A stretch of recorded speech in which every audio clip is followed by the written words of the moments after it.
श्री गणेशाय नमः। श्री जगदम्बा दुर्गा दैवीय नमः।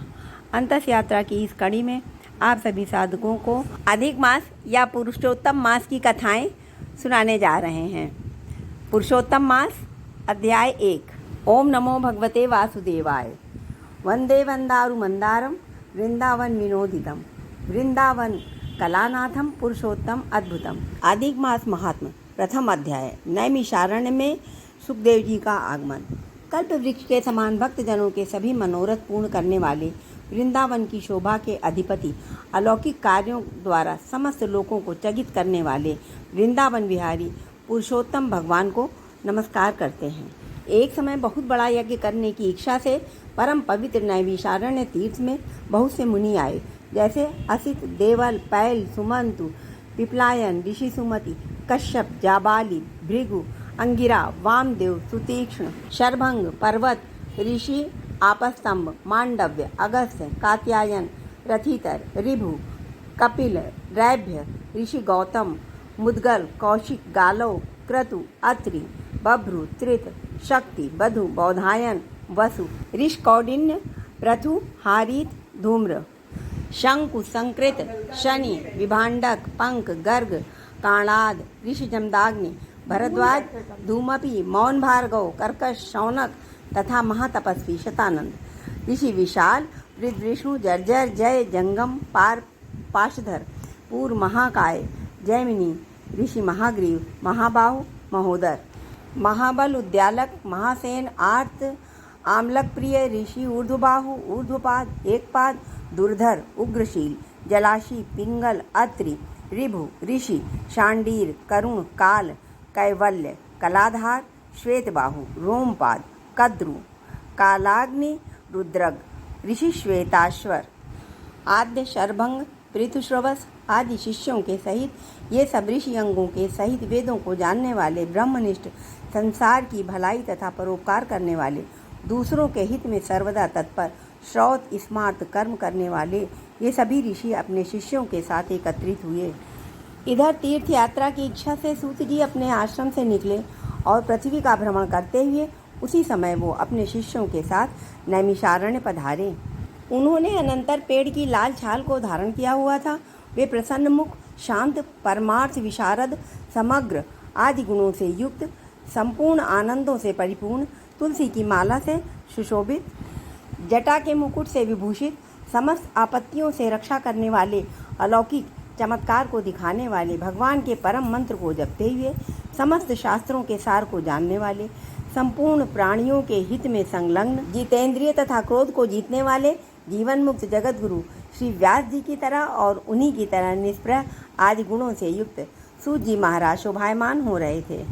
उनको देखकर उस नैमिषारण्य में रहने वाले समस्त महर्षिगण उठकर खड़े हो गए। सभी मुनिगण हाथ जोड़कर बोले, हे सूत जी महाराज, आप चिरायु हो, आपके लिए ये मनोहर आसन है, आप इस पर विराजमान हो। यह कहकर सभी ऋषि मुनि बैठ गए। तब नम्र स्वभाव वाले सूत जी ने प्रसन्न होकर सब ऋषियों को हाथ जोड़कर बारंबार दंडवत प्रणाम किया। ऋषि लोग बोले, हे सूत जी, आप चिरंजीवी तथा भगवत भक्त होवें। हम लोगों ने आपके लिए योग्य सुंदर आसन लगाया है।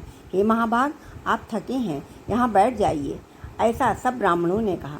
इस प्रकार बैठने के लिए कहकर जब सब तपस्वी और समस्त जनता बैठ गई, तब विनय पूर्वक तपोवृद्ध समस्त मुनियों से बैठने की अनुमति लेकर प्रसन्न होकर आसन पर सूत जी बैठ गए। तदनंतर सूत जी को सुखपूर्वक बैठे हुए और श्रम रहित देखकर पुण्य कथाओं को सुनने की इच्छा वाले समस्त ऋषि बोले, हे सूत जी, हे महाभाग, आप भाग्यवान हैं। भगवान व्यास के वचनों के हार्दिक अभिप्राय को गुरु की कृपा से आप जानते हैं। क्या आप सुखी तो हैं? आज बहुत दिनों के बाद कैसे इस वन में पधारे?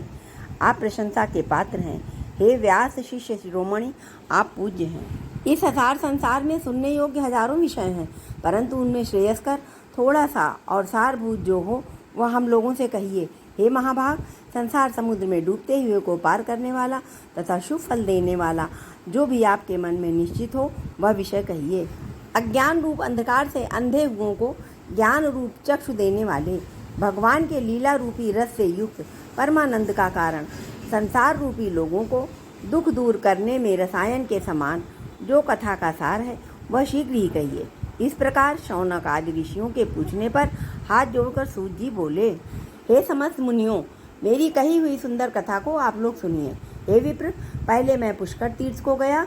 वहाँ स्नान करके पवित्र ऋषियों, देवताओं तथा पितरों को तर्पण आदि से तृप्त करके तब समस्त प्रतिबंधों को दूर करने वाली यमुना के तट पर गया। फिर क्रम से अन्य तीर्थों में जाकर गंगा तट पर गया। पुनः काशी आकर अनंतर गया तीर्थ पर गया। पितरों का श्राद्ध करके तब त्रिवेणी पर गया। तदनंतर कृष्णा के बाद गंडकी में स्नान कर पुलह ऋषि के आश्रम पर गया। फिर कृतमाला, कावेरी, निर्वंधिया, ताम्रलिका, तापी, वैहायसी, नंद, नर्मदा, शर्मदा नदियों पर गया। पुनः चरमणवती में स्नान करके पीछे से दुबंधु रामेश्वर पहुंचा। तदनंतर नारायण का दर्शन करने हेतु बद्री बन गया। तब नारायण का दर्शन कर वहां तपस्वियों को अभिनंदन कर पुनः नारायण को नमस्कार कर और उनकी स्तुति कर सिद्ध क्षेत्र पहुंचा। इस प्रकार बहु क्षेत्रों से घूमता हुआ कुरुक्षेत्र तथा जांगल देश में घूमता फिरता हुआ हस्तिनापुर में गया। दूजों वहाँ यह सुना कि राजा परीक्षित राज्य का त्याग कर बहुत से ऋषि मुनियों के साथ पुण्यप्रद गंगा तीर पर गए हैं और उस गंगा तट पर बहुत से सिद्ध सिद्धि हैं, भूषण जिनका ऐसे योगी लोग और देव ऋषि वहाँ पर आए हैं। उसमें कोई निराहार, कोई वायु भक्षण कर, कोई जल पीकर, कोई पत्ते खाकर, कोई श्वास ही को आहार कर, कोई फलाहार का और कोई फेन का आहार करते हैं। हे द्विजों, उस समाज में कुछ पूछने की इच्छा से हम भी गए। वहाँ ब्रह्म स्वरूप भगवान महामुनि व्यास के पुत्र, बड़े तेज वाले, बड़े प्रतापी श्री कृष्ण के चरण कमलों को मन में धारण किए हुए श्री सुखदेव जी आए। उन 16 वर्ष के योगी राज, शंख की तरह कंठ वाले, बड़े लंबे चिकने बालों से घिरे हुए मुख वाले, बड़ी पुष्ट कंधों की संधि वाले, चमकती हुई कांति वाले, अवधूत रूप वाले, ब्रह्म रूप वाले युवा से घिरे हुए महामुनि सुखदेव जी को देखकर सब मुनि प्रसन्नता पूर्वक हाथ जोड़कर सहसा उठ खड़े हो गए। इस प्रकार महामुनियों द्वारा सत्कृत भगवान सुखदेव जी को देखकर पश्चाताप करती हुई स्त्रियां और साथ के बालक जो उनको देख रहे थे दूर हो खड़े रहकर और भगवान सुखदेव को प्रणाम करके अपने अपने घर की प्रति जाते रहे। इधर मुनि लोगों ने सुखदेव जी के लिए बड़ा ऊंचा और उत्तम आसन बिछाया। इस आसन पर बैठे भगवान सुखदेव जी को कमल की कर्णिका की जैसे कमल के पत्ते में रहती है, उसी प्रकार मुनि लोग उनको घेर कर बैठ गए। वहाँ बैठे हुए ज्ञान रूप महासागर के चंद्रमा भगवान महामुनि व्यास जी के पुत्र सुखदेव जी ब्राह्मणों के द्वारा की हुई पूजा को धारण कर तारा गणों से घिरे हुए चंद्रमा की तरह शोभा को प्राप्त हो रहे थे। इति श्री बृहन्नारदीय पुरुषोत्तम मास महात्म्य में सुखदेव जी के आगमन नामक प्रथम अध्याय समाप्त। इससे पहले मलमास या पुरुषोत्तम मास की श्रृंखला में हमने एक वीडियो बनाया है जिसमें पुरुषोत्तम मास को पुरुषोत्तम मास क्यों कहते हैं इस विषय पर बताया है।